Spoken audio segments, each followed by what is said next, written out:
Assalamualaikum warahmatullahi wabarakatuh. Perkenalkan, nama saya Patu Arya Pujangga dari kelas B, NPM 19 2 19 10 48. Di sini saya akan menjelaskan tentang beberapa model kurikulum pendidikan jasmani. Pendidikan jasmani merupakan bagian yang penting dan komponen yang integral dari pendidikan. Keuletan pendidikan jasmani dibuktikan oleh sumbangannya yang unik terhadap pertumbuhan dan perkembangan peserta didik. Thomas dan Lee menyatakan bahwa pendidikan jasmani menyumbangkan dua tujuan yang khas. Yang pertama, mengembangkan dan memelihara tingkat kebugaran jasmani yang sesuai untuk kesehatan dan mengajarkan mengapa kebugaran merupakan sesuatu yang penting serta bagaimana kebugaran dipengaruhi oleh latihan.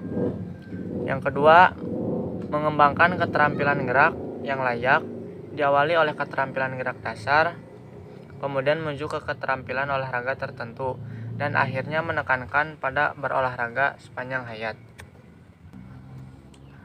Walaupun tujuan utama program pendidikan jasmani adalah mengembangkan keterampilan gerak dan kebugaran jasmani, tetapi perkembangan ranah kognitif dan efektif bisa pula ditingkatkan melalui perencanaan yang hati-hati.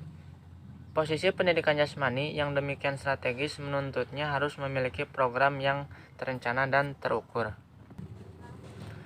Ada beberapa model kurikulum pendidikan jasmani yang berkembang saat ini. Yang pertama, model pendidikan olahraga. Model ini dikembangkan oleh Siddentop berdasarkan asumsi bahwa olahraga adalah bentuk lanjut dari bermain. Olahraga merupakan bagian penting dari kebudayaan. Peserta didik harus berolahraga lewat pendidikan jasmani karena asumsi kedua, dan keikutsertaan peserta didik dalam olahraga harus sesuai dengan perkembangannya. Siddentop menyatakan bahwa pendidikan olahraga merupakan suatu model kurikulum dan pengajaran yang dikembangkan untuk program pendidikan jasmani, di mana peserta didik tidak hanya belajar secara lengkap bagaimana cara berolahraga, tetapi juga belajar mengkoordinir dan mengatur kegiatan olahraga. Peserta didik juga belajar bertanggung jawab secara pribadi dan keterampilan sebagai anggota kelompok secara efektif. Dengan melaksanakan model ini, memungkinkan peserta didik mempunyai pengetahuan sampai pemahaman dan keterampilan yang diperlukan untuk ikut serta dalam kegiatan olahraga. Syarat penting yang perlu diperhatikan adalah olahraga harus dimodifikasi sesuai dengan tingkat pengetahuan dan keterampilan peserta didik, sehingga mereka bisa berpartisipasi secara individu maupun secara tim dan kelompok. Tujuan yang ingin dicapai model kurikulum ini adalah: 1. Meningkatkan minat peserta didik terhadap kegiatan olahraga agar mereka berpartisipasi secara sukarela. Yang kedua, mengembangkan pemahaman, kemampuan strategi, dan keterampilan dalam berolahraga. Yang ketiga, meningkatkan pemahaman akan lingkungan olahraga dan meningkatkan etika berperilaku dalam olahraga. Ciri-ciri yang terdapat dalam program model ini adalah peserta didik belajar berpartisipasi dalam kegiatan bermain dan berolahraga yang dilaksanakan di dalam suatu lingkungan yang kondusif. Semua peserta didik memperoleh kesempatan untuk mengikuti kompetisi yang dilaksanakan di dalam sekolah. Selanjutnya, model pendidikan kebugaran. William Anderson mengembangkan model ini. Pemeliharaan dan peningkatan status kebugaran jasmani peserta didik merupakan fokus utama programnya.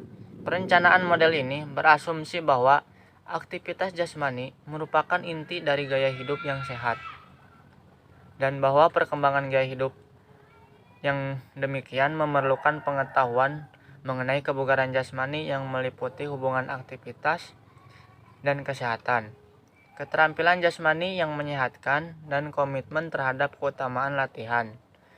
Menurut Melagrono, meliputi prinsip dan pengaruh latihan, desain program latihan individu berdasarkan prinsip-prinsip kebugaran, bentuk aktivitas jasmani yang mengembangkan kebugaran, dan kesadaran akan pemeliharaan kebugaran jasmani.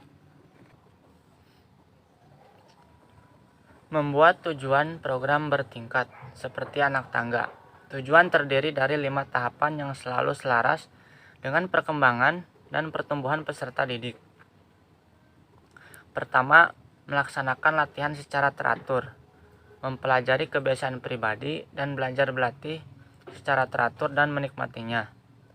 Kedua, memperoleh kebugaran jasmani. Memperoleh kriteria bugar untuk komponen kebugaran jasmani yang berkaitan dengan kesehatan. Belajar membuat tujuan kebugaran jasmani pribadi yang realistik. Ketiga, pola kebugaran jasmani. Memilih aktivitas pribadi dan mengevaluasi program latihan dan olahraga. Keempat, evaluasi diri. Menguji kebugaran sendiri dan menerjemahkan hasil tes. Kelima, memecahkan masalah dan membuat keputusan. Merencanakan program dan menjadi seorang pelaku yang berpengetahuan.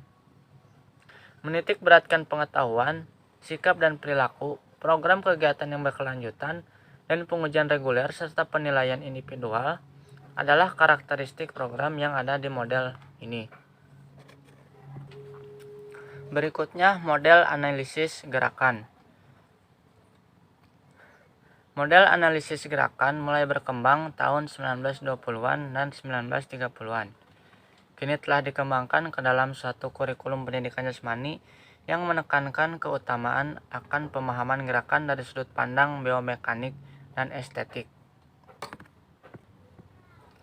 Pengajaran pendidikan jasmani harus menghasilkan hal-hal sebagai berikut.